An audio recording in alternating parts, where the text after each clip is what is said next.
Seigneur, pour l'œuvre que tu fais dans nos cœurs. Seigneur, nous te bénissons pour ta présence. Seigneur, merci pour ton peuple qui a soif. Ton peuple, Seigneur, qui veut être nourri, éclairé. Merci, Seigneur, pour l'œuvre de la croix. Père, merci pour ton peuple. Nous te bénissons, Seigneur, pour la parole qui nous éclaire, qui nous affranchit. Au nom de Yeshua, nous te bénissons, Adonai, Dieu d'Israël. Amen. Voilà, donc nous sommes bel et bien en direct sur TV et Radio de Vie. Nous vous avons promis hier, n'est-ce pas, d'animer ce soir cette émission afin de, n'est-ce pas, partager encore la parole, de nous édifier, vous édifier avec l'évangile pur, cet évangile qui n'est pas édulcoré, cet évangile qui, n'est-ce pas, est centré, pardon, sur la personne de Christ. Donc, voilà, que Dieu soit béni. Alors, vous êtes nombreux à être connectés ce soir et être attachés à la parole, à la sainte doctrine. Que Dieu soit béni. Vous êtes de plus en plus, effectivement, nombreux à découvrir TV et Radio de Vie. Donc, nous sommes ravis, très, très touchés par la présence de chacun de vous, par mes amis, toutes ces connexions. Et ici et là, vous êtes de plus en plus, effectivement, nombreux à suivre les émissions sur nos divers sites Internet, et que toute la gloire soit rendue au Seigneur pour l'œuvre qu'il opère. Voilà, donc Dieu est Seigneur, Dieu est Dieu. Alors nous sommes en train, bien sûr, de parler de la divinité de Yeshua, le Dieu tout-puissant, le Dieu glorieux, le Dieu d'amour, le Dieu véritable. Alors, merci aux frères et sœurs amoureux de Christ, amoureux de la parole de Dieu. Et également, merci à toutes les personnes qui font des suggestions, qui nous proposent des choses. Et notamment un mail que j'ai reçu tout à l'heure d'un frère de Belgique qui demandait effectivement si on pouvait parler un peu plus de l'amour de Dieu. Et mon frère, que Dieu soit béni pour cette proposition, mais tu sais, l'amour de Dieu, justement, c'est Christ. Donc, et il n'y a pas d'autre message que Christ. Donc, on voit malheureusement dans beaucoup d'églises cette forme d'amour qui paraît être de Dieu, mais en fait, ce n'est que du laxisme. Voyez? Donc, le fait de dénoncer le péché, le fait de dénoncer les loups ravisseurs qui détruisent les enfants de Dieu, eh ben, c'est ça l'amour, justement. Voilà. Donc, l'amour, n'est-ce pas, de Dieu, c'est Christ. Dieu a tant aimé le monde qu'il a donné son Fils unique. Donc, comme tu me le disais tout à l'heure par ton mail, et que frère Chora, tu parles beaucoup de Christ, il faut parler aussi de l'amour. Mais justement, mon frère, l'amour de Dieu, c'est Christ. Christ incarne, n'est-ce pas, l'amour de Dieu. Donc, Jean 3,16 nous le dit. Donc, le fait que je parle plus de Christ que d'autres choses prouve justement que le Dieu d'amour, justement, se manifeste. Donc, on peut justement commencer l'enseignement de ce soir par Jean 3,16. Alléluia, gloire à Dieu. Et parce qu'on comprend mal l'amour. Hein. L'amour, ce n'est pas quand on va faire des bisous, des bises aux gens, parce que les bouddhistes aussi font des bises. Hein. Les musulmans font des accolades, tout ça là. Donc, c'est pas ça l'amour. Vous voyez, l'amour de Dieu, c'est une personne, n'est-ce pas? Le fait de parler de Christ, c'est ça l'amour. Vous voyez, donc avant de lire 1 Jean 3,16, Jean 3,16, pardon, on va d'abord lire 1 Jean 4,8. Voilà.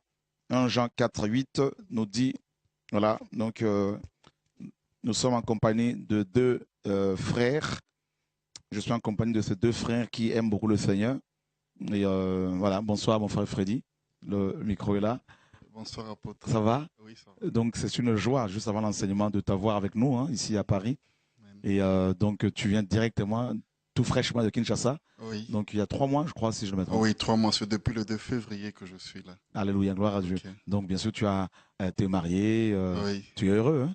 Oui, je suis heureux. Alléluia. Oui, et bon, c'est vrai que le mariage procure un peu de bonheur. Okay. Mais je suis heureux plutôt parce qu'en fait, j'ai Jésus-Christ dans ma vie et il règne dans mon cœur. Alléluia. Et voilà, bon, je me suis marié, je suis heureux et content. Alléluia, que Dieu soit béni, parce que ta femme te suit ce soir. Donc c'est sûr que un petit dérapage, là, je crois qu'à la maison, elle va rectifier. T'inquiète pas, ma soeur Marie, il t'aime beaucoup. Gloire à Dieu. Donc, bah, tu es un des dirigeants, hein, tu dirigeais une des églises de maison de Kinshasa, la RDC. Oui. Et donc, bah, je pense que tu auras l'occasion de partager un peu toutes ces choses durant cette semaine. D'ailleurs, demain, si ça t'intéresse, je pense qu'avec l'équipe technique Benoît, on va pouvoir avoir une émission avec toi. Donc, comme ça, tu pourras animer l'émission de demain soir pour partager la parole et puis toutes les expériences que le Seigneur t'a données à vivre à Kinshasa. Amen. Gloire à Dieu. Donc, amen. Donc, on est également avec notre frère Moba et qui est là. Donc, bonsoir. Hein. Bonsoir. Alléluia, gloire à Dieu. Amen. Fidèle à son poste. Hein. Amen. Amen, gloire à Dieu. On continue le combat. Amen, amen, alléluia. 1 Jean chapitre 4, verset 8. 1 Jean chapitre 4, verset 8. Voilà. Donc, le fait de parler de Christ, bien sûr, est la preuve, n'est-ce pas, que Dieu manifeste son amour envers les humains que nous sommes. Celui qui n'aime pas n'a pas connu Dieu, car Dieu est amour. L'amour de Dieu a été manifesté envers nous en ce que Dieu a envoyé son Fils unique dans le monde afin que nous vivions par lui. Voilà. Et cet amour consiste non point en ce que nous avons aimé Dieu, mais en ce qu'il nous a aimés et a envoyé son Fils unique comme victime expiatoire pour nos péchés. Voilà. Donc, bien-aimés, aimons-nous les uns les autres, car l'amour est de Dieu. Et quiconque aime est né de Dieu et connaît Dieu, car Dieu est amour. Voilà. Donc, bien sûr, on doit parler de l'amour, mais il n'y a pas de la manière de nos églises actuelles où, mes amis, le péché n'est pas dénoncé ouvertement, où des voleurs parmi les prédicateurs ne sont pas dénoncés ouvertement parce que sous prétexte qu'il faut avoir de l'amour, c'est plus de la compromission, plus de, n'est-ce pas, du laxisme que de l'amour, parce que Dieu qui est amour ne supporte pas, n'aime pas le péché. Voyez, donc Dieu n'aime pas le mal. Et donc, vous voyez bien que l'amour de Dieu est une personne. Dieu d'abord est amour. Et on nous dit que cet amour s'est manifesté. Dieu, n'est-ce pas, a tant aimé le monde, nous dit Jean 3,16, qu'il a donné son Fils unique. Vous voyez, donc l'amour de Dieu s'est matérialisé. Dieu qui est amour est devenu homme pour nous sauver. Donc c'est tout à fait normal, mon frère, que je parle de Christ matin, midi, soir. Donc, parce que Apocalypse chapitre 19, verset 10 nous dit que le témoignage de Jésus-Christ est l'esprit de la prophétie. Donc, on ne peut pas avoir l'amour de Dieu sans avoir reçu, n'est-ce pas, au préalable, la révélation de la personne de Dieu. Une personne qui veut aimer Dieu sans avoir reçu sa révélation ne pourra pas le faire. Vous voyez, tout comme un homme qui ne peut pas aimer une femme s'il ne l'a pas vue ni entendue. Vous voyez, donc on ne peut pas tomber amoureux de quelqu'un dans le vide. Donc il faut voir la personne, l'entendre, l'écouter, n'est-ce pas, discuter avec, et là on peut éventuellement l'apprécier ou pas. Eh bien Dieu c'est pareil. Donc parler de l'amour du Seigneur, bien évidemment, c'est la personne de Christ. Et plus nous allons parler de Jésus-Christ, plus les chrétiens vont tomber amoureux de lui, plus ils vont le connaître. N'est-ce pas? Donc c'est normal, c'est pour cela que nous n'avons pas d'autre message que le message centré sur la personne de Dieu. Nous ne voulons pas parler de l'argent, matin, midi, soir, quoique c'est biblique de partager, de dire aux frères et sœurs de soutenir l'œuvre du Seigneur, et non les charlatans, les voleurs, mais le message que nous devons annoncer matin, midi, soir, c'est Jésus-Christ. Et c'est ça l'évangile. Et moi je n'ai pas reçu autre chose, donc plus on annonce Christ, plus les gens vont être amoureux de lui. Et dans 1 Corinthiens chapitre 2, et merci mon frère pour ton mail, hein, donc mon frère Dominique, Dominique Veilleret, je crois, quelque chose comme ça, qui a beaucoup travaillé en Côte d'Ivoire et qui m'a envoyé ce mail. Et dans 1 Corinthiens chapitre 2, donc c'est un frère Dominique qui est un Belge d'origine. Hein. Voilà, donc c'est un frère qui est belge d'origine et qui va souvent en mission en Côte d'Ivoire et qui certainement va s'installer là-bas pour faire l'œuvre du Seigneur en Côte d'Ivoire. Voilà. Donc c'est un Belge de souche.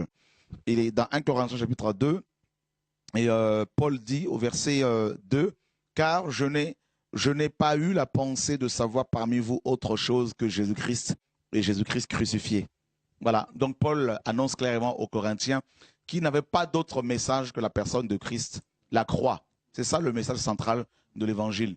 Donc voilà pourquoi, mon frère, nous ne pouvons que, je ne peux que, n'est-ce pas, m'arrêter sur la personne de Christ.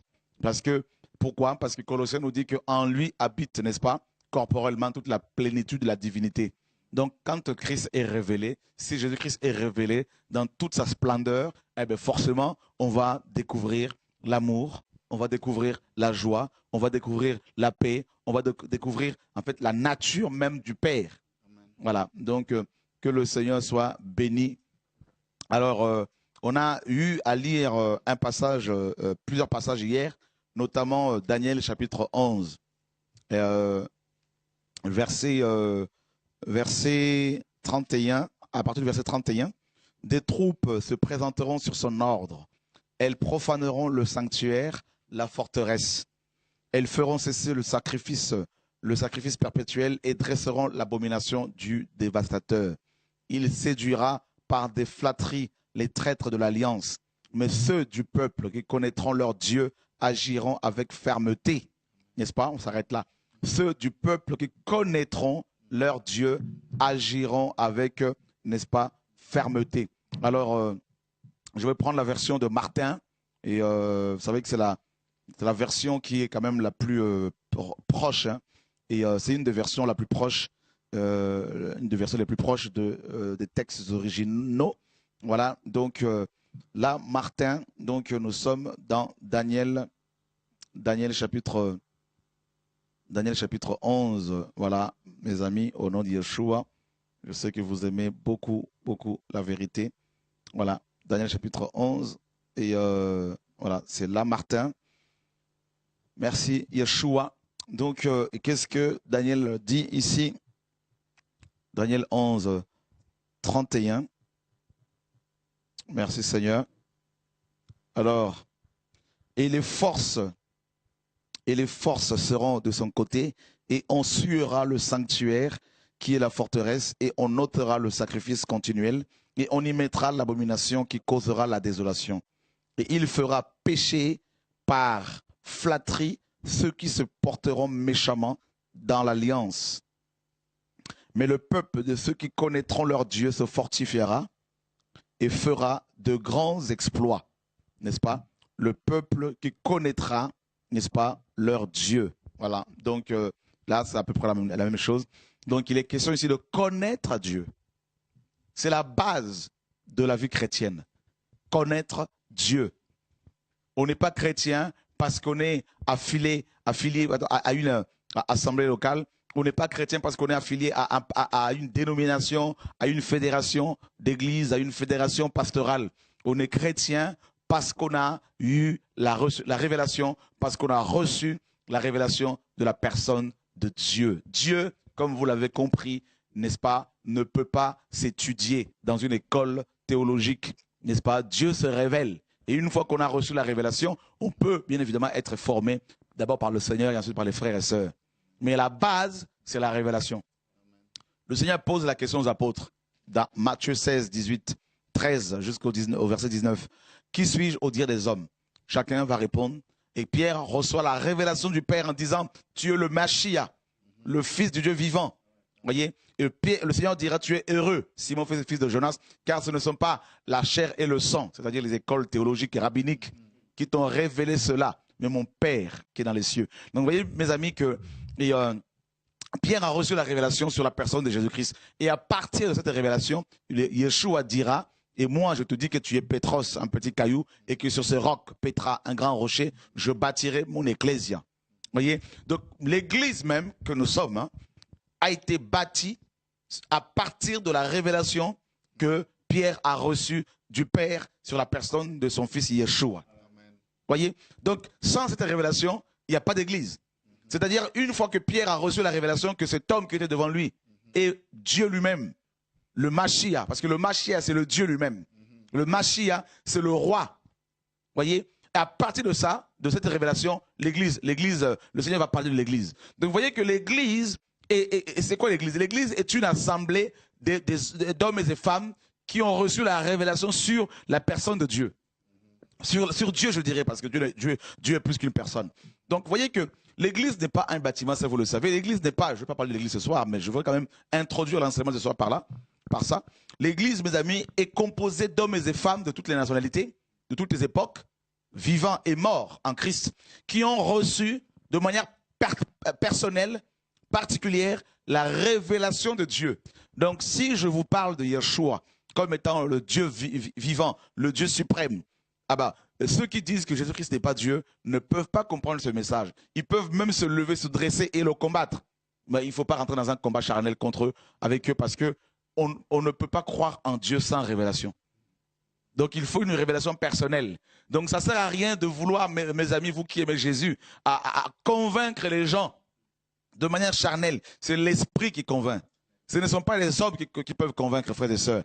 Donc, celui qui n'a pas reçu la révélation à la base de la personne de Dieu, de Yeshua, notre Seigneur, ça ne sert à rien. Même si vous lui parlez matin, midi, soir, il ne va pas vous comprendre. Parce qu'il faut que le voile tombe. Vous savez, quand Christ est ressuscité, la Bible nous apprend que 2 disciples allaient à Emmaüs. Et on nous dit que Christ va se joindre à eux, il va discuter avec eux. Et on apprend également que leurs yeux étaient empêchés pour ne pas qu'ils le reconnaissent. Donc, vous voyez, vous pouvez être pasteur, docteur, prophète, apôtre, envoyé, missionnaire, tout ce que vous voulez, et avoir les yeux complètement fermés, avoir les écailles sur les yeux.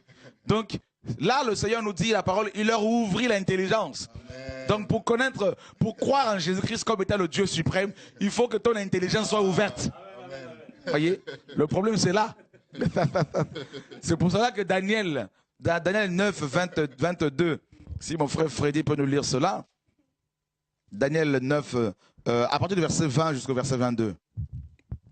Daniel 9, à partir du verset 20, la Bible dit ceci. Le micro, ouais. Oui. Voilà. Daniel 9, à partir du 20e verset. Je parlais encore, je priais, j'ai confessé mon péché et le péché de mon peuple d'Israël, et je présentais mes supplications à l'Éternel, mon Dieu, en faveur de la sainte montagne de mon Dieu. Je parlais encore dans ma prière quand l'homme, Gabriel, que j'avais vu précédemment dans une vision, s'approcha de moi d'un vol rapide au moment de l'offrande du soir. Il m'instruisit et s'entretint avec moi. Il me dit, Daniel, je suis venu maintenant pour ouvrir ton intelligence. Voilà. Donc tu vois ici, mon frère Freddy, Daniel était un bien-aimé. Hein? Il connaissait beaucoup de choses. Il était sage, il était intelligent. Mais quant aux choses divines, il a eu besoin que Gabriel intervienne. Gabriel est l'ange de la révélation. Voyez? Et Daniel n'était pas dans une école théologique, n'est-ce pas? Il n'a pas fait des débats théologiques pour connaître Dieu. Non, on nous dit qu'un ange lui a été envoyé et il a dit, c'est comme si cet ange avait une clé, Gabriel. Il est venu avec une clé, la clé divine. Et il lui dit, je vais ouvrir ton intelligence. Donc, il faut que ton intelligence soit ouverte pour que tu aies la révélation sur la personne de Yeshua.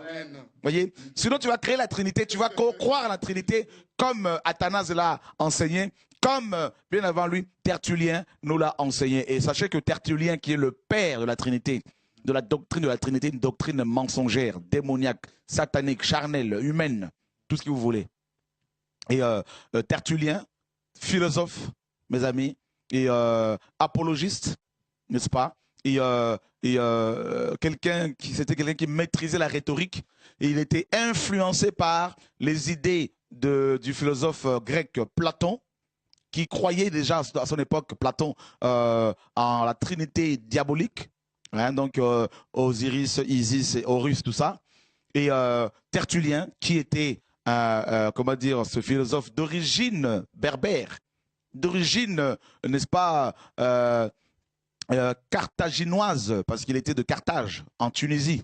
Voyez? Donc, et il était influencé lui-même, Tertullien, par la triade, n'est-ce pas? Donc, carthaginoise, c'est-à-dire la divinité qui était adorée par les habitants de Carthage, en Tunisie, à l'époque. Et cette triade, cette trinité, n'est-ce pas, était composée de Baal. Hein? Donc, premièrement, Baal Amon, c'était la divinité principale à Carthage, Baal Amon. Et ensuite, il y avait une autre divinité du nom de Nit. Nit, c'était associé comment dire, à Astarté, n'est-ce pas? Et puis ensuite, troisièmement, Eshtunum. Eshtunum, qui est devenu en fait, qui était le dieu Esculape chez les Grecs, le dieu Esculape chez les Romains, pardon, le dieu de la médecine. Donc il y avait cette trinité-là qui était là, et à Carthage, et Tertullien était certainement, forcément, influencé par cette, n'est-ce pas, ces trois divinités qui étaient adorées par, n'est-ce pas, les Berbères. Donc, vous voyez, donc, on va peut-être tout à l'heure le développer. Et donc, vous voyez que quand il s'est converti, soi-disant, au christianisme, quand il s'est converti, eh ben, il a gardé quand même cette, n'est-ce pas, cette doctrine, cette influence. Il était influencé par, n'est-ce pas, cette doctrine complètement impie, démoniaque. Et c'est lui, justement, Tertullien, qui va développer la doctrine de la Trinité.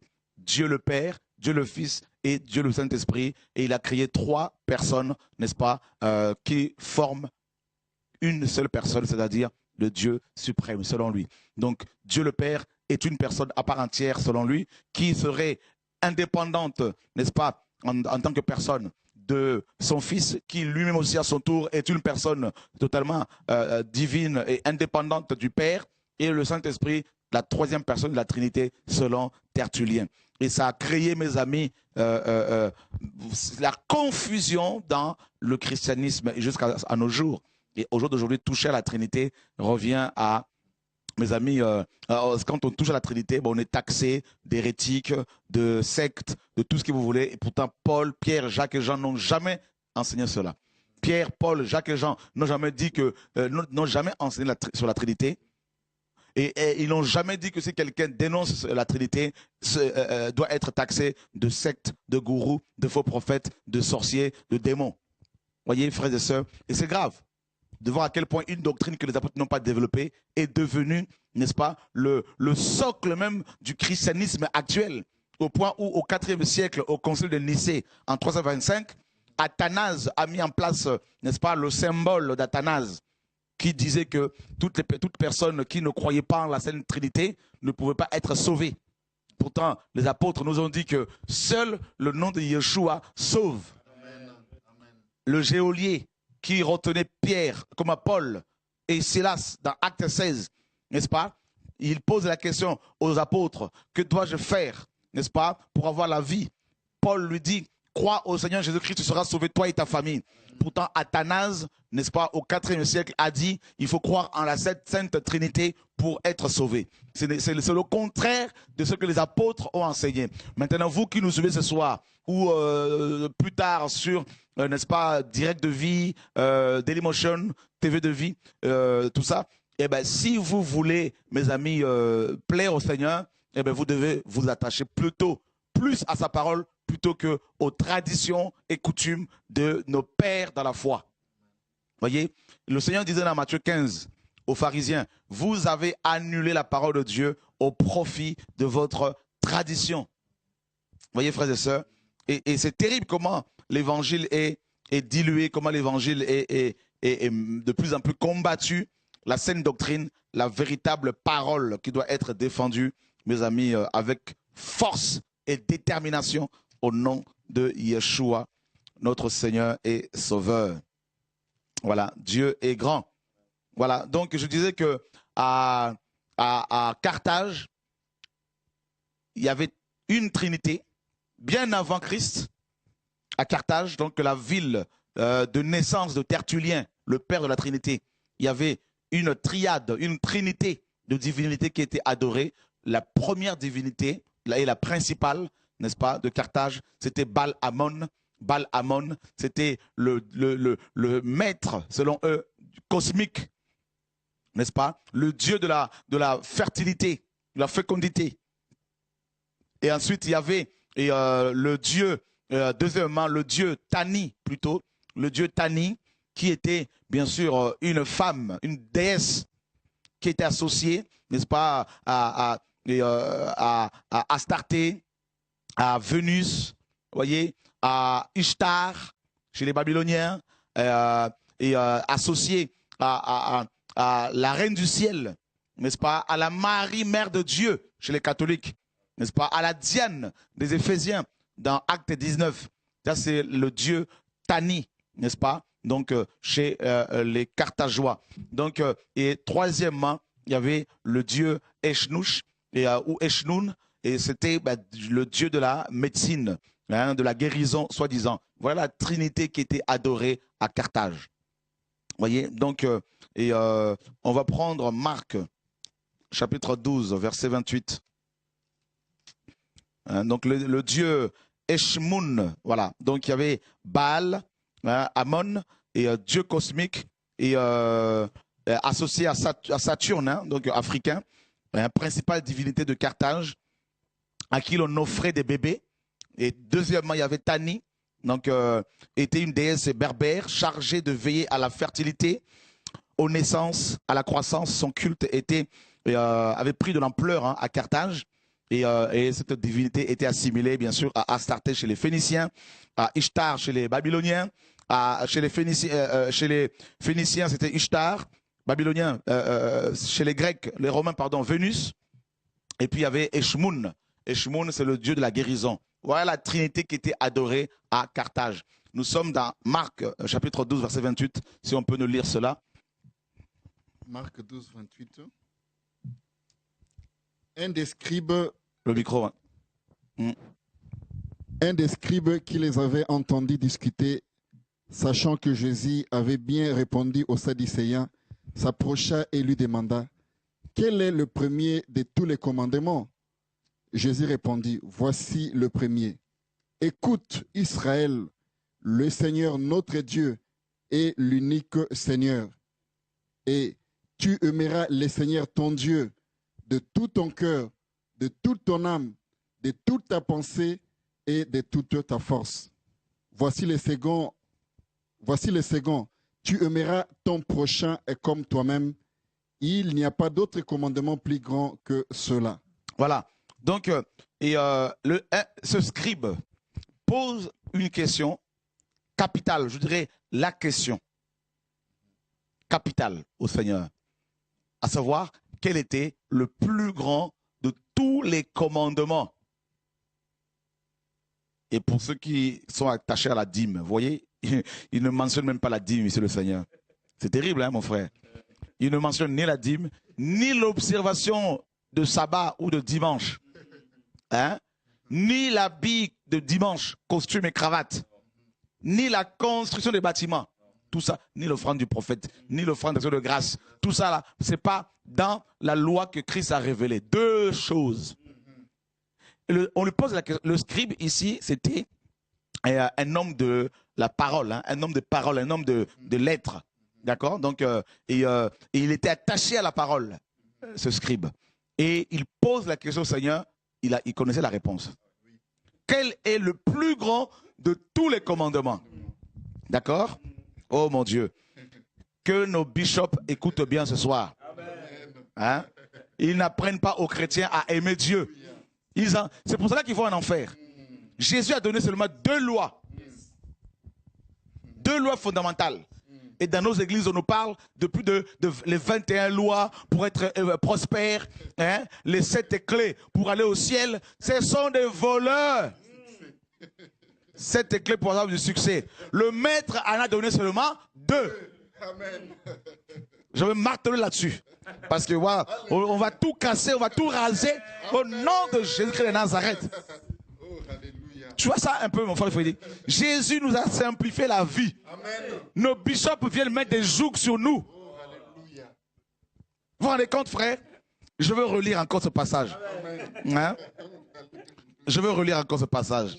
Alléluia. Je veux lire ça dans la version de Martin. Oh, j'aime la parole, j'aime la parole, j'aime la parole. Je suis convaincu que la parole vous fait du bien ce soir encore. Amen.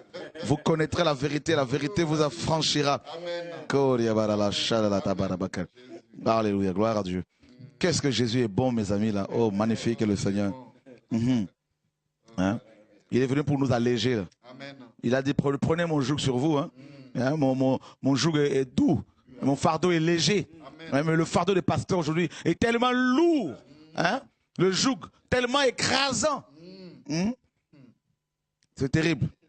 Et quelqu'un des scribes qui les avait, lui, discuté, voyant qu'il leur avait bien répondu, s'approcha de lui et lui demanda, quel est le premier de tous les commandements? Et Jésus lui répondit, le premier de tous les commandements est Shema Israël. Adonai Elohenu Adonai Ehad. Hein? Écoute Israël, le Seigneur notre Dieu est le seul Seigneur. Et tu aimeras le Seigneur ton Dieu de tout ton cœur, de toute ton âme, de toute ta pensée et de toute ta force. C'est là le premier commandement. Et le second qui lui est semblable, qui est semblable au premier, est celui-ci. Tu aimeras ton prochain comme toi-même. Et qu'est-ce qu'il rajoute? Il n'y a pas d'autre commandement plus grand que cela. Chrétiens, écoutez-moi ce soir. Écoutez la parole de Dieu ce soir. Écoutez Dieu ce soir. Je ne dis pas que nous sommes des simples, mes amis, mortels. Mais écoutez la parole que nous lisons plutôt. Pas nous en tant qu'hommes, mais la parole que vous lisez chez vous. Jésus dit, il n'y a pas de plus grand commandement que ces deux commandements. Frère Moba. Mais pourquoi alors les pasteurs mettent-ils l'accent sur la dîme? Pourquoi mettent-ils l'accent sur le dimanche comme était le jour du Seigneur? L'offrande, les offrandes. Pourtant on dit que ces deux commandements sont les plus grands, les plus importants. Vous voyez? Et le premier commandement c'est quoi? Écoute Israël. Jésus-Christ en tant qu'un bon enseignant rappelle à ce scribe le Shema, la prière juive la plus connue. C'est Deutéronome 6, 4. Écoute Israël, Shema Israël, Yod, Shema Israël, ça c'est en hébreu, Shema Israël, Yod, et Vav, et Ehad. C'est les 4 lettres, n'est-ce pas, c'est le tétragramme. D'accord? Le tétragramme. Alors je ne sais pas si on peut prendre rapidement le tableau. Si c'est possible, mon frère, on va nous mettre le tableau là parce que je sens que ça vient. Alléluia. Gloire à Dieu, gloire à Dieu. On va, mes amis, Yeshua est le véritable Dieu. Alléluia, gloire à Dieu. Le tableau est là. Le tableau est là. Le tableau est là. On va l'amener. Hein, on va l'amener, mes amis, là. Parce que là, hein, Jésus-Christ, il faut qu'on s'arrête sur l'enseignement de Christ ici. Parce que c'est la base, mes amis. C'est la base. Écoute. Le problème, c'est l'écoute. Il faut écouter avec les oreilles spirituelles. Hein? Dans Ésaïe 50, Ésaïe dit, l'Éternel a ouvert mon oreille pour que j'écoute comme écoutent les disciples. Le problème, c'est tout le monde peut entendre un son de cloche et ne pas comprendre le message. Vous voyez, on peut être 1000 dans une salle et entendre tous le même son, mais l'interprétation sera différente en fonction de des uns et des autres. Vous voyez, donc l'oreille, nous devons avoir l'oreille ouverte. Vous voyez, c'est très important. Très important, mes amis, très important. Yeshua nous dit que Dieu est un, c'est-à-dire Ehad, indivisible. Voyez, on ne peut pas le diviser en 3 personnes distinctes. Ça sort de la bouche de Jésus. Ça ne sort pas de la bouche de quelqu'un d'autre. Soit vous croyez en Jésus-Christ, ou soit vous ne croyez pas en lui. Hein? Le problème est là. Voilà, que Dieu nous garde. Alléluia, gloire à Dieu. Dieu est bon. On va nous mettre le tableau là, mes amis. Je vais me lever tout à l'heure. On va partager parce que j'aime les amoureux de la parole. Moi, j'aime la parole, j'aime les Écritures. Je veux voir mon Dieu je veux le voir révélé, glorifié, magnifié, frères et sœurs. Au nom de Yeshua. Alléluia, gloire à Dieu, gloire à Dieu. Dieu est bon. Voilà, merci. On a ce qu'il faut là, mes amis. Là, je sais que vous aimez la parole. Nous parlons de la connaissance de Dieu. Qui est Jésus? Connaître Dieu, c'est capital. Connaître Dieu, c'est, mes amis, avoir l'autorité contre la chair, l'autorité contre les démons, contre les sorciers, contre l'œuvre de l'ennemi au nom de Yeshua. Voilà, donc Et je crois que je vais pouvoir écrire là, maintenant, là, je crois que le tableau est là. Donc, je vais pouvoir me mettre debout là, c'est possible, là, l'équipe là. On y va. Au nom de Yeshua, alléluia, gloire à Dieu. Gloire à Dieu. Voilà, l'évangile est véritable. Et je sais que vous êtes chez vous, que vous aimez les Écritures. Je vais enlever ma chaise là parce que, voilà, mon frère Moba va m'aider là. Gloire à Dieu. Merci Seigneur. Dieu est magnifique, Dieu est glorieux. Alléluia, gloire à Dieu. Mes amis, on pose la question au Seigneur, quel est le plus grand commandement? Hein, mon frère Freddy? Ce plus grand commandement-là, donc le premier, est toujours valable. Hein, ces deux commandements sont toujours valables. D'accord? Donc la parole ne peut pas se contredire. Et on nous dit que dans le premier et le plus grand commandement, on nous parle de l'unicité de Dieu. Le fait qu'il soit indivisible. D'accord? Shema Israël. D'accord? Shema Israël. Voilà. Donc, Dieu est grand. Dieu est grand. Dieu est grand. Dieu est grand. Alléluia. Gloire à Dieu. Dieu est grand. Je pense que vous aimez la parole. Alléluia. Voyez, mes amis, de droite à gauche, voilà l'hébreu. D'accord? Ça, c'est le tétragramme. Nous avons ici un yod. Nous avons ici un et. Nous avons ici un vav. Et nous avons ici un et. Les 4 lettres, n'est-ce pas, c'est le tétragramme. D'accord? Donc, tétra égale 4, gramma égale lettre. D'accord? Les 4 lettres. Et ces 4 lettres-là, n'est-ce pas, constituent le nom de Dieu le plus cité dans les Écritures. D'accord?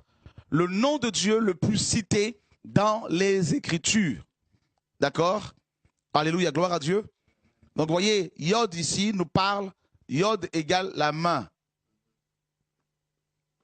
La main, Yod signifie aussi le germe. Un autre nom de Jésus-Christ. Alléluia. Dieu est grand. Et puis, Et nous parle de la louange. D'accord? Et la louange. Et puis Vav nous parle du clou. Voyez? Les clous qui ont été utilisés pour crucifier, n'est-ce pas, les mains du Seigneur, le Seigneur notre Dieu, Yeshua. C'est ça le nom le plus connu. Voyez? Yod, Et, Vav, Et. C'est le nom de Dieu le plus connu de toutes les Écritures. Et qu'est-ce que Yeshua dit? Yeshua dit, quand on lui pose la question, par ce scribe. Le scribe, ici, était un homme de lettres, un homme de la parole, quelqu'un qui connaissait la Torah, qui connaissait le nom de Dieu. Voyez? Et qu'est-ce que le scribe dit, frères et sœurs? Il pose la question au Seigneur. Je vous parle de la connaissance de Dieu. Amen. Qui est Dieu? Amen. Connaître son Dieu, c'est capital, mes amis, vous qui me suivez. Vous avez connu hier vos pasteurs. Aujourd'hui, nous prions que Dieu se révèle à vous. Qu'il se révèle à vous, afin que vous le connaissiez. Voyez? Connaître Dieu, c'est capital. Votre vie chrétienne dépend, n'est-ce pas, de la révélation que vous avez de ce Dieu. Plus vous connaissez Dieu, plus vous allez le craindre. Plus vous connaissez Dieu, plus vous allez l'aimer. Plus vous connaissez Dieu, plus vous allez aimer vos voisins, plus vous allez bénir vos ennemis. Amen. Alléluia, gloire à Dieu. Dieu est magnifique, n'est-ce pas que le Seigneur est magnifique? Alléluia, gloire à Dieu. Alléluia, Dieu est trop fort. Alléluia, gloire à Dieu. Dieu de gloire. Voyez? Et nous allons lire Ésaïe chapitre 45, 42, verset 8, s'il te plaît, mon frère Moba. Le micro. Et Ésaïe chapitre 42, verset 8.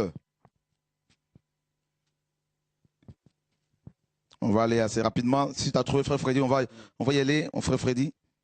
Ésaïe 42, le verset 8. Je suis l'Éternel, c'est là mon nom. Et je ne donnerai pas ma gloire à un autre, ni mon honneur aux idoles. Voyez, frères et sœurs, Dieu dit dans Ésaïe 42, dans Ésaïe 42, verset 8, Dieu dit que je suis le tétragramme qui a été traduit, le tétragramme, Yod, et Vav, et le tétragramme, le nom de Dieu le plus révélé dans toute la Bible. Ce nom de Dieu, n'est-ce pas, et, a été traduit par l'Éternel. Vous savez par qui? Par Olivetan. Olivetan, c'est le cousin, n'est-ce pas, du réformateur Jean Calvin. C'était un Français au XVIe siècle. Et c'est lui qui a traduit le nom de le tétragramme en l'Éternel. Voyez? Et donc, ce nom-là, le plus connu, le plus révélé, plus de 5000 fois dans toute la Bible, ce nom n'est rien d'autre que le nom de Jésus-Christ. Parce que Yehoshua, Jésus-Christ, signifie le tétragramme et salut. D'accord? Le tétragramme est salut. Et maintenant, dans le Shema c'est la prière la plus connue chez les Juifs. Dans Deutéronome 6, 4, on va le lire. Shema. Deutéronome chapitre 6, verset 4. Connaître Dieu. Qui est Dieu? Deutéronome 6, 4. Écoute Israël, l'Éternel, notre Dieu, est le seul éternel. Alléluia. Amen. Écoute Israël, l'Éternel, c'est-à-dire le tétragramme. Et c'est la même parole que Jésus-Christ a répétée dans Marc 12, 28. D'accord? Il a renvoyé ce scribe à Deutéronome 6, 4. Shema Israël, le tétragramme, notre Elohim, est un, c'est-à-dire Ehad. Ehad. Ehad. Et un, c'est-à-dire Ehad, comme on l'a vu, et Ehad nous parle de l'infini indivisible. C'est-à-dire Dieu est tellement infini, il est tellement infini qu'on ne peut pas le diviser. Parce que Ehad nous parle de cet infini qui englobe tout. Les cieux, la terre, la hauteur, la profondeur, la largeur, la longueur. Voyez, qu'on ne peut pas le diviser, on ne peut pas le couper en plusieurs personnes. Et c'est exactement ce que Jésus-Christ a dit aux scribes. Écoute Israël, le tétragramme, notre Dieu est un. Et c'est pour cela Paul nous dit dans 1 Corinthiens chapitre 8 que pour nous, il y a un seul Dieu. Voyez? Mais Athanase, Tertullien bien avant lui, sont venus, ils ont dit non, il y a trois dieux. Dieu le Père, Dieu le Fils et Dieu le Saint-Esprit. Ils en ont créé trois. Alors que ce sont des modes de manifestation, ce sont des représentations diverses de ce Dieu. Vous voyez? Et ils en ont créé trois dieux. Et c'est terrible.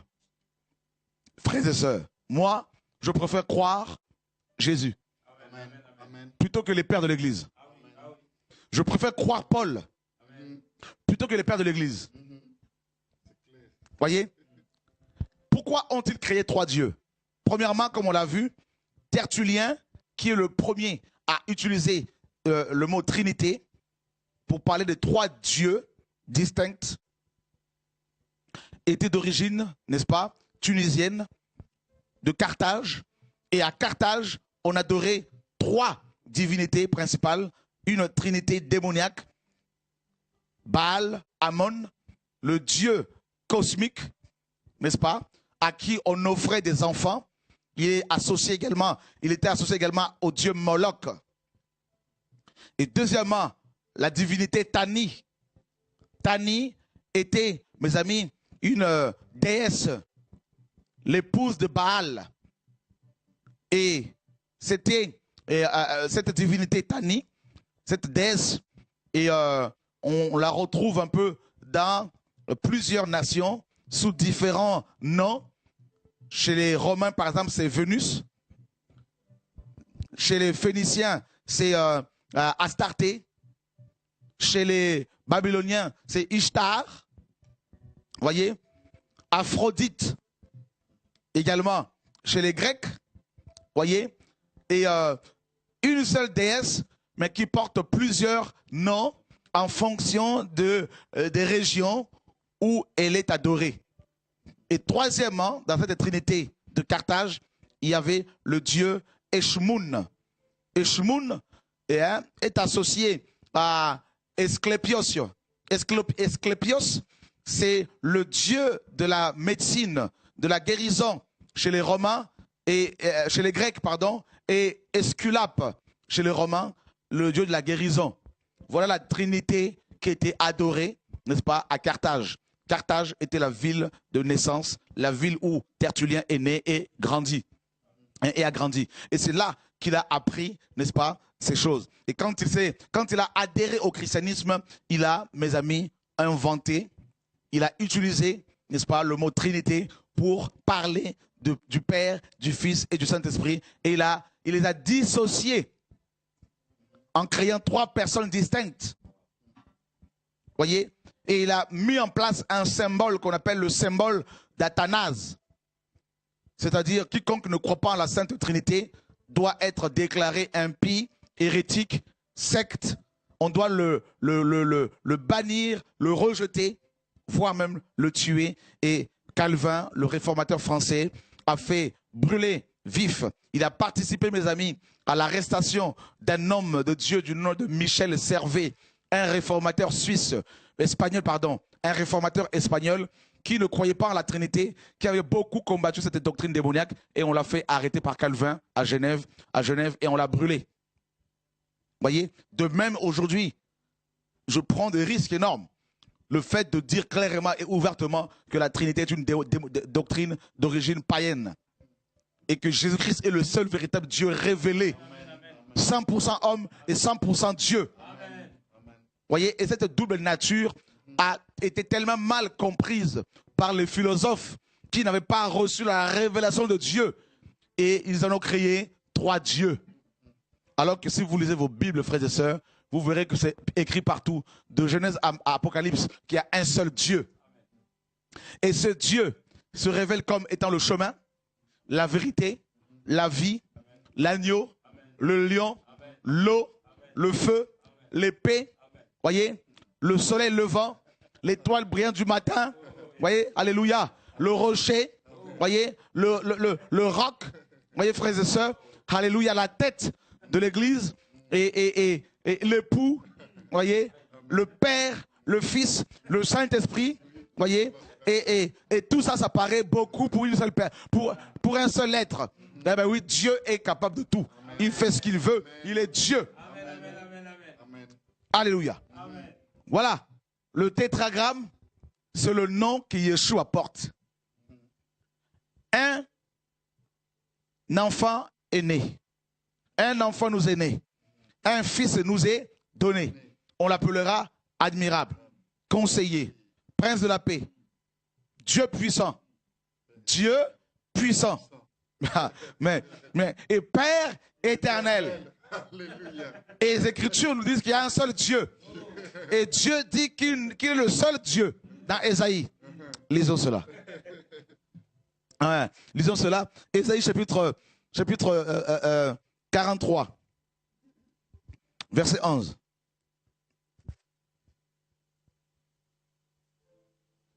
On va aller assez rapidement pour la lecture. Ésaïe 43, 11. La Bible dit ceci. C'est moi qui suis l'Éternel. C'est moi qui suis le tétragramme. Et à part moi, il n'y a point de sauveur. À part moi, il n'y a pas de sauveur. Et comment est-ce qu'on appelle Jésus? Le sauveur. Pierre dit, il n'y a aucun autre nom sous le ciel qui nous a été donné par lequel nous devions être sauvés. Aucun autre nom.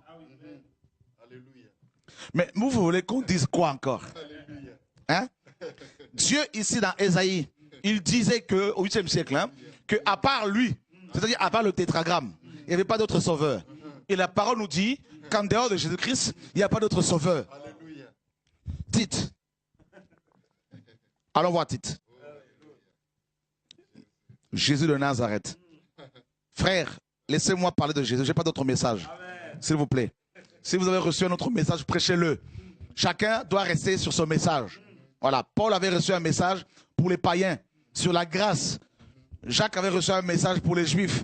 Donc, chacun doit rester sur son message et le développer. Le message que j'ai reçu, c'est la révélation de Christ, de Jésus-Christ de Nazareth, le véritable Dieu pour libérer le peuple. Voilà. Que Dieu soit béni. Alors, nous sommes, bien sûr, dans... Je disais que nous sommes dans Tite. Dieu est bon. Tite, chapitre... Merci Seigneur. Voilà, Tite, chapitre 1er. Ouais, ok, c'est bon. Ah, Dieu est magnifique. Voilà, Tite, chapitre 1er. Est-ce qu'on peut nous lire Tite, chapitre 1er, nous lisons à partir du verset 1er.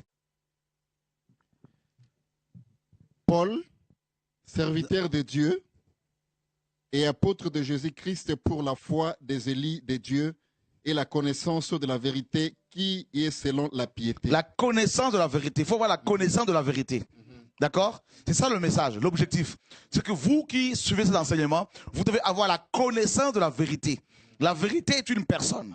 D'accord? La personne de Dieu. Nous sommes dans le verset 4. Amen. À Tite, ouais. à Tite, mon enfant légitime, en notre commune foi, que la grâce et la paix te soient données de la part de Dieu, le Père, et de Jésus-Christ, notre Sauveur. Ok. On nous dit que Jésus-Christ est sauveur. On est d'accord? Or, dans Ésaïe, Dieu disait qu'à part lui, il n'y a pas d'autre sauveur. D'accord? Il n'y a pas deux sauveurs. Il y a un seul sauveur. Et nous continuons. Nous allons encore au verset 13. 2:13. 2:13. En attendant la bienheureuse espérance et la manifestation de la gloire de notre grand Dieu et Sauveur Jésus-Christ. Qui est notre grand Dieu? Hein? Qui est notre grand Dieu? Jésus-Christ. Mais la parole est claire. Il y a un seul Dieu. Et on dit que c'est notre Sauveur et notre grand Dieu. Alléluia. Hein? Hein? Vous voulez quoi encore là les amis là? Dieu est magnifique mes amis. Hein? Je vois dans la version de Martin, vous voyez, en attendant la bienheureuse espérance et l'apparition de la gloire du grand Dieu et notre Sauveur Jésus-Christ. Hein? Oh mon Dieu, Dieu est magnifique. Vraiment là, c'est trop fort ici là. Dieu de gloire. Voyez? Et là, nous sommes dans la version de Sterwald. En attendant la bienheureuse espérance et la manifestation de la gloire de notre grand Dieu et Sauveur, Jésus-Christ. Voyez? C'est clair. Il y a un seul Sauveur. Il y a un seul Dieu. Voyez? Mais vous cherchez encore quel Dieu? Dieu s'est révélé en la personne de Jésus-Christ. Quel Dieu cherchez-vous encore? Il est lui-même Père, Fils et Saint-Esprit. C'est ça la réalité biblique. La doctrine apostolique. La foi à laquelle chaque chrétien authentique doit s'attacher. La foi pour laquelle chaque véritable enfant de Dieu est persécuté, rejeté, traiter de démons, sorciers, magiciens, gourous, sectes. C'est biblique. Toutes les personnes qui s'attachent à la saine doctrine sont rejetées. Donc aujourd'hui, quand on dit que Chora est sorcier, ça ne me fait ni chaud ni froid. Quand on dit que non, c'est un démon, ça ne me fait ni chaud ni froid. Parce que Jésus-Christ est passé par là. Paul est passé par là. Donc, honnêtement, c'est biblique. Au contraire, de tels propos, à mon encontre, sont des couronnes au ciel. Amen. Alléluia. Amen. Gloire à Dieu. Amen. Et nous sommes dans Tite, chapitre 3, verset 4. Mon frère Freddy. Tite 3, 4. Le micro, ouais, toujours. Mais lorsque la bonté de Dieu, notre Sauveur, et son amour pour les hommes ont été manifestés. Ok, lorsque quoi? La bonté de Dieu, notre Sauveur. Ah, la bonté de Dieu, notre Sauveur. Qui est notre Sauveur? C'est Jésus.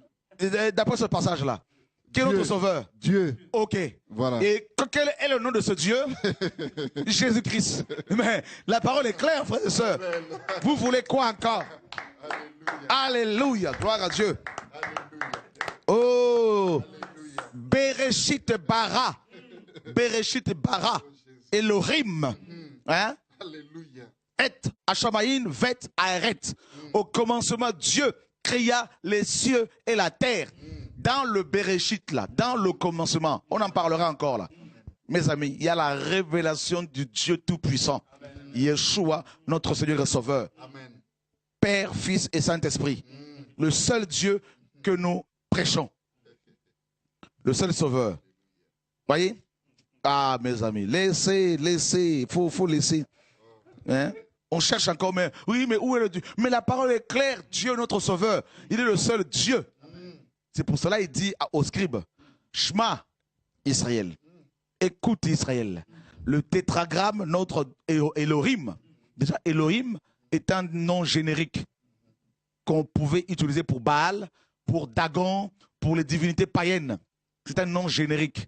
Maintenant, il fallait que le nom de Elohim soit révélé. Or, Elohim est un nom générique. Mais il fallait un autre nom pour le différencier d'autres Elohim. C'est pour cela, mes amis, d'abord il faut comprendre que le nom Elohim nous parle de la source de puissance. Une source intarissable. Une source, mes amis, qu'on ne peut pas diviser, scinder. Ça c'est Elohim. Maintenant, il fallait un nom associé à Elohim. Voilà pourquoi on parlait de Baal Elohim, Astarté Elohim, tout ça là. Voyez? Mais par contre, il fallait également le nom du Dieu des Hébreux. C'est pour cela qu'il leur a donné le tétragramme. C'est là mon nom, il a dit. Et Yeshua maintenant est venu et on dit que ce nom est le tétragramme et sauveur. Donc le tétragramme qui s'est révélé à Adam. Parce que la première fois que l'on parle, on a parlé de ce nom-là, tétragramme, c'est avec la création d'Adam. Genèse 1, on nous parle de Genèse 1 au Genèse, jusqu'à dans tout le chapitre 1er de Genèse, on nous parle seulement d'Elohim. La source de toute puissance. La source de la création. Vous voyez? Maintenant, quand il fallait créer l'homme, dans Genèse 2:7, et là, pour la première fois, on a associé le nom de le tétragramme à Elohim. C'est pour ça qu'on a dit l'éternel Dieu. C'est-à-dire le tétragramme Elohim. En rapport avec la création de l'homme. Vous voyez? Et quand l'homme a chuté, l'homme, en chutant, il a perdu la révélation du tétragramme. C'est pour cela que ses descendants ont commencé à adorer d'autres Elohim. Baal, Astarté, Dagon, tout ça. Maintenant, Elohim, le véritable Elohim, se révèle à Moïse sur la montagne de Sinaï. Hein? Il lui dit, va libérer mon peuple sur la montagne de Horeb. Moïse dit qu'il connaissait d'autres Elohim, tels que Osiris et Isis, tout ça là en Égypte. Il lui pose la question, mais quel est ton nom? Alléluia. Tu me dis que tu es Elohim, mais il y a plusieurs Elohim.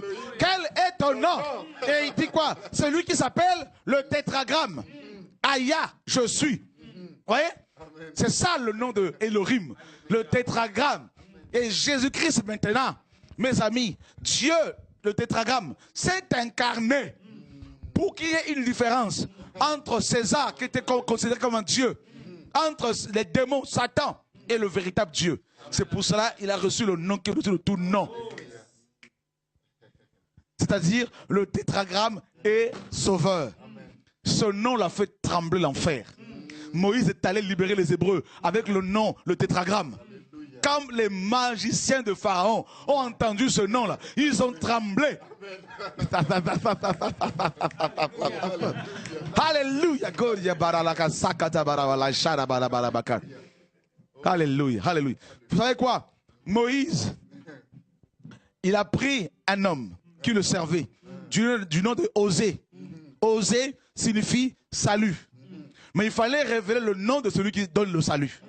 Et Moïse maintenant, qui a compris que seul le nom pouvait faire entrer les Hébreux dans leur héritage, Moïse prend Osée, il le rebaptise, il change son nom en celui de Yehoshua. La première fois où la Bible parle du nom de Jésus-Christ, du nom de Jésus, c'est avec Osée. C'est avec Moïse, quand il a surnommé Osée Yehoshua, qui donne en français Josué, en grec Jesus. Voyez? Alors Josué, tel un capitaine, il a dit au soleil, arrête-toi sur Gabaon. La lune, arrête-toi là. Ce nom-là commande la nature, la création. Reconnaît ce nom. Voilà pourquoi Jésus-Christ pouvait parler à la nature, pouvait parler au vent, à la tempête. Et ils obéissaient. Jesus Christ. Voyez? Et Josué a fait rentrer le peuple dans son héritage. Parce que Josué, c'est Jésus. L'image de Jésus. Et Jésus-Christ, le véritable Dieu, le tétragramme, s'est incarné. Le mystère de la piété est grand. Dieu a été manifesté en chair. Et qu'est-ce qu'il a fait? Tel un grand frère, le premier-né de toute la création, il est allé dans la tombe, en enfer. Il a libéré les captifs. Il est remonté avec elle. Frère, il nous a introduits dans le royaume céleste. Et aucun nom ne peut résister devant ce nom-là. Aucune maladie, aucun sorcier, aucun démon, aucun malade, aucun homme, président ou pas, roi ou pas, tout genou fléchit devant ce nom-là. Jesus Christ. C'est pour cela qu'il nous faut la révélation. Hein? C'est pour cela à chaque fois que Dieu appelle un homme pour libérer son peuple, il lui révèle sa personne. Il lui révèle son nom. Et la personne reçoit une révélation avec une onction qui va avec et va libérer le peuple. Jesus Christ. Oh my God. Jesus Christ. La parole. La parole. Vous savez pourquoi tétra? Pourquoi les 4 lettres? Pourquoi les 4 lettres? Vous savez pourquoi les 4 lettres? Les 4 en hébreu nous parlent de l'univers, l'universalité. C'est-à-dire tout ce qui a trait à, n'est-ce pas, tout ce qui est universel. Les 4 points cardinaux. Le nord, le sud, l'est, l'ouest. Ça veut dire quoi? On ne peut pas diviser Dieu en 3 parce qu'il est partout. Hein? Dans le nord, Jésus est. Dans l'est, il y est. Dans l'ouest, il y est. Dans l'est, il y est. Au centre, il y est. C'est pour cela Paul, dans Ephésiens, nous dit qu'il faut connaître les 4 dimensions de Christ. La hauteur, la profondeur, la longueur et la largeur. Hein? Alléluia. Le tétra, hein? Il englobe tout. On ne peut pas le diviser. À Londres, Jésus est là-bas. En Afghanistan, il est là-bas. Mes amis, il a un peuple partout. Mais vous voulez le diviser comment là? Il est un. Et indivisible. Père, Fils et Saint-Esprit. C'est un mystère, mes amis. Le Dieu de la Bible, c'est ce Dieu que nous vous présentons. Voyez? 4, c'est tout ce qui a trait à, n'est-ce pas, à tout ce qui est, n'est-ce pas, universel. L'universalité de Yeshua. Gramma, lettre. Ça veut dire que ces lettres-là occupent les 4 points cardinaux. Il n'y a pas un seul endroit de la terre, de l'univers, où le nom de Yeshua ne puisse agir. Il n'y a pas un seul lieu, il n'y a pas un seul endroit, même dans l'abîme là-bas, même en enfer là-bas, il n'y a pas un seul recoin que quelqu'un peut se cacher sans que Dieu le touche. Sans que Dieu mon Dieu, même Satan en enfer fléchit ses genoux quand le nom de Yeshua est prononcé. C'est ça les 4 lettres là. Et vous allez maintenant diviser Dieu en 3 dieux, frères et sœurs. Non, arrêtons mes amis. Dieu est plus qu'une personne. Dieu est au-dessus de tout. Il s'est fait homme pour te sauver toi homme. Voyez, mais il ne va pas maintenant dire que Jésus-Christ a été créé. Quelle abomination, quelle insulte. Hein? Dieu a dit qu'il ne faut pas adorer d'autres personnes que lui, d'autres divinités que lui. Et Jésus-Christ a été adoré. On l'a adoré. Les mages l'ont adoré alors qu'il était encore bébé. Jésus-Christ est homme. Hein? Les femmes l'ont adoré. Les disciples l'ont adoré. Hein? Et quand Jean a voulu adorer un ange, l'ange a dit quoi? Adore Dieu. Car le témoignage de Jésus est l'esprit de la prophétie. Attends, mes amis.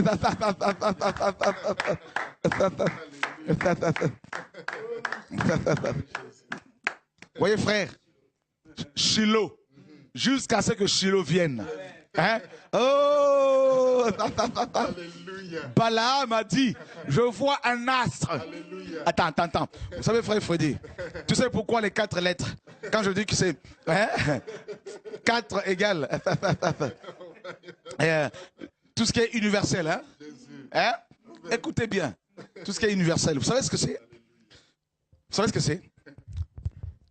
L'universalité de la puissance de Yeshua. Voilà pourquoi la Bible le présente de différentes manières. Le lion, il y a des coins où les lions ne peuvent pas habiter, vivre. Par contre, si vous allez ailleurs, vous allez trouver la personne de Christ comme lion. Vous allez dans un autre coin, vous allez trouver la personne de Christ comme l'agneau. Voyez donc, il occupe les 4 points cardinaux. C'est pour cela que David, dans Psaume 139, disait, où irai-je loin de ta face? Si je monte au ciel, tu es là-bas. Si je descends dans l'abîme, à l'enfer, tu vas m'attraper.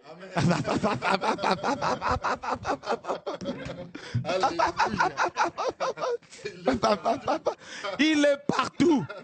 C'est pour cela quand Jean arrive au ciel, il a vu un agneau avec 7 cornes. C'est le Tout-Puissant. Les cornes dans le royaume, dans la Bible, représentent la puissance, l'autorité, selon Daniel 8, 20. Les 7 cornes, c'est le El Shaddai de Genèse 17. Il a dit à Abraham, je suis le Dieu Tout-Puissant. Sois intègre devant ma face. Les 7 cornes. Pourquoi les 7 yeux? C'est l'omniscience. Il sait tout. Il voit tout. Les 7 esprits de Dieu envoyés par toute la terre. L'omniprésence. C'est ça, mes amis, les 4 lettres. Voyez? Tétra. Tétra. C'est-à-dire Yod. Ça, c'est le germe. La main. La main de l'Éternel est une main de puissance. La main. C'est pour cela qu'on dit qu'il est assis à la droite du Père. C'est la main, c'est le gouvernement, c'est l'autorité. Alléluia, gloire à Dieu. Alléluia, oh mon Dieu, oh Vav. C'est le clou. Hein? Le clou. Les mains. Il va montrer ses mains dans Zacharie 12 aux Juifs et ils vont le reconnaître. Tout œil le verra, même ceux qui l'ont percé. Apocalypse 1,7. Jésus-Christ, frères et sœurs, vous qui nous suivez ce soir, Jésus-Christ est votre pasteur, votre apôtre, votre chemin, votre vie, votre vérité, votre chéri, votre époux, votre tête. Il est tout pour vous. Cherchez-le, priez-le, adorez-le, invoquez-le et il se manifestera. Vous êtes déçus par les pasteurs? Je vous présente le pasteur des pasteurs qui ne déçoit jamais. Vous voulez de l'amour? Voilà l'amour révélé. L'amour de Dieu s'appelle Jésus-Christ de Nazareth. Voilà le message, frères et sœurs. Et c'est à cela que nous sommes appelés. Annoncer Christ. Un évangile qui n'est pas basé sur la personne de Christ doit être rejeté. Jésus-Christ est la vraie vie et il manifeste la nature du Père. Il est Dieu, Père, Fils et Saint-Esprit. Oh mes amis, que Dieu vous garde. Hein? Avec tout ce message-là, je ne sais pas qu'est-ce que va encore appeler pour poser des questions. Parce que, honnêtement, la Bible est claire. 2 seuls commandements sont importants. Shema Israël. Dieu est un. Quand on dit un, c'est indivisible. Ne le divisez pas. Ce sont des modes de manifestation, mais n'allez pas le diviser. Quand Christ est ressuscité, on nous dit que plus de 500 frères l'ont vu à la fois. Mais ce n'est pas pour autant que vous allez le diviser en 500 personnes différentes. Il est Dieu. Comment quelqu'un peut-il se manifester partout au même moment s'il n'est pas Dieu? Gabriel ne peut pas le faire. L'ange Michael ne peut pas le faire. Mais Jésus-Christ, comme il est Dieu tout-puissant, alors il le fait. Voilà. Maintenant, frères et sœurs, mes amis, s'il vous plaît, on l'a chassé de nos cœurs, on l'a chassé de nos églises. Voilà pourquoi le temps est d'arriver où de nouveau Christ doit être révélé à son peuple. Et nous sommes à minuit, la trompette retentit, voici l'époux. Et c'est ce message qui va nous réveiller. 2 commandements seulement nous sont donnés. Tu aimeras le Seigneur ton Dieu de tout ton cœur, de toute ton âme, de toute ta force et de toute ta pensée. Ça, c'est le premier commandement. C'est une relation verticale. Dieu vers nous, nous vers Dieu. Vous voyez cette intimité, cette relation bilatérale. J'adore Dieu, je prie Dieu et Dieu me parle, Dieu me guérit. Vous voyez cette relation qui doit être rétablie entre l'homme et Dieu. La réconciliation que nous avons, mes amis, procédée, qui a été opérée grâce à l'œuvre de la croix. Ensuite, il y a une relation horizontale envers les hommes. Tu aimeras ton prochain comme toi-même. En fait, en hébreu, cela veut dire, on dit ceci, tu aimeras pour ton prochain comme pour toi-même. Voyez? Ne fais pas aux autres ce que tu ne voudrais pas qu'on te fasse. C'est ça le sens de ce commandement. Mais pour aimer son prochain comme soi-même, il faut d'abord recevoir l'amour de Dieu. Il faut d'abord être en relation avec Dieu. Sinon, on ne peut pas aimer l'autre. Parce que c'est difficile d'aimer l'autre. La chair n'aime pas. La chair n'aime pas. Voyez? Alors, c'est l'amour de Dieu qui nous permet d'aimer même nos ennemis, même ceux qui nous font du mal, et de prier pour eux. Voyez? Et c'est ça les 2 plus grands commandements. Et quand on aime Dieu de tout son cœur, on ne va pas voler, on ne va pas tuer, on ne va pas, n'est-ce pas, manquer du respect aux autorités, établis, président, ministre, policier, gendarme, maire, préfet. Voyez? Quand on aime Dieu de tout son cœur, on ne va pas voler, on ne va pas violer les gens, on va respecter les gens, n'est-ce pas? Et quand on aime le Seigneur, quand on a reçu cet amour-là, forcément, on va aider les frères et sœurs financièrement, on va soutenir financièrement l'œuvre du Seigneur sans qu'on nous mette la pression comme c'est le cas dans beaucoup d'assemblées. Voyez, c'est 2 plus grands commandements. Et au lieu qu'on nous enseigne là-dessus, connaître Dieu, aimer Dieu plus que toute chose, et aimer son prochain comme soi-même, on nous enseigne plutôt, n'est-ce pas, l'argent, à aimer plus le bâtiment, plus le ministère, plus l'onction, plus les dons spirituels que Dieu, que son prochain. Frère, que Dieu nous garde, que Dieu nous aide, au nom de Yeshua. Nous vous donnons rendez-vous demain, mercredi 22 mai 2013, avec notre frère, n'est-ce pas, pour recevoir la parole, et au nom de Yeshua, et notre frère Freddy, et puis il y a le pain quotidien, effectivement. Donc dans ce cas-là, ça va être à 20h, ouais. Donc à 20h, demain à 20h pile, heure de Paris. Et puis nous vous rappelons que ce vendredi, sur la rue Gueud à Bruxelles, donc l'adresse est sur notre site de TV de Vie. Donc vous pouvez avoir toutes les coordonnées par rapport à la réunion de réveil qui se tiendra ce vendredi à Bruxelles, hein, qui aura lieu à Bruxelles ce vendredi 24 à partir de 17h30. Vous voyez, on sera là-bas. Et ensuite, tous les vendredis de juin, on sera à Bruxelles pour des réunions de réveil. Je vous l'ai dit la dernière fois que des pasteurs en Belgique ont fait une réunion entre eux pour porter plainte contre moi. Je pense qu'ils l'ont déjà fait, si je ne me trompe. Pourquoi? Parce que, soi-disant, je les dérange, je sème le trouble, soi-disant, et que leur bâtiment d'église se vide. Eh bien, frères et sœurs, je vous assure, heureusement pour nous, qu'il n'y a plus de frontières entre la France et la Belgique. Eh bien, on est quand même dans un pays, mes amis, dans des pays de droit, hein, des lois, où la loi est quand même un tout petit peu respectée. Eh bien, que vous le vouliez ou pas, tous les vendredis, je serai à Bruxelles. Et si ce n'est pas moi, c'est d'autres frères et sœurs qui viendront. Mais on ne va plus lâcher la Belgique. Jusqu'à ce que Jésus-Christ revienne. Ah. Alléluia. Donc, on n'a pas le choix. Nous sommes toute une armée. Si ce n'est pas Chora, parce que Chora n'est pas Dieu, ça va être quelqu'un d'autre. Peut-être encore de plus virulent, plus coriace que Chora. Ah oui, vous allez vous rendre compte qu'il y a toute une armée des jeunes et des moins jeunes, de fous, des passionnés de Jésus. Voilà. On ne va plus se taire, c'est fini. De toute façon, je ne peux plus faire marche arrière. Parce qu'on a déjà usé toutes sortes d'épithètes pour m'insulter. Magicien, sorcier, gourou, voleur, tout ce que vous voulez. Manipulateur, alors séducteur. Alors, on ne va plus se taire, c'est fini. Parlez, mais nous allons avancer. Et les vrais enfants de Dieu ne peuvent que se réjouir. Au nom de Yeshua. Donc, tous les vendredis, nous sommes à Bruxelles. Et tous les samedis, nous sommes à Paris, sur Évry. Au nom de Yeshua. Frère, nous ne voulons pas faire la guerre de manière charnelle. Le combat est spirituel. Mais nous n'allons plus laisser les charlatans, les voleurs, les gens qui arnaquent le peuple continuer à leur cacher la vérité. Au nom de Yeshua. Nous ne sommes pas là pour, mes amis, plaire aux hommes. Nous voulons plaire à Dieu. Notre message ne se focalise pas sur les autorités politiques. Notre message concerne les chrétiens et également le retour de Jésus-Christ de Nazareth. C'est ça notre message. Donc nous voulons respecter les autorités comme la parole le dit et prier pour que le Seigneur les dirige. Mais notre message, c'est des pasteurs qui dépouillent le peuple parce que les lois européennes, n'est-ce pas, interdisent aux hommes, n'est-ce pas, de voler leurs semblables. Et il se trouve que beaucoup de ces pasteurs volent leurs frères et sœurs, n'est-ce pas? Et nous ne voulons pas, mes amis, bien sûr, nous taire. Même en prison, si c'est le cas, on annoncera Christ. Donc, croyez-moi, nous sommes plus que déterminés. Plus que déterminés.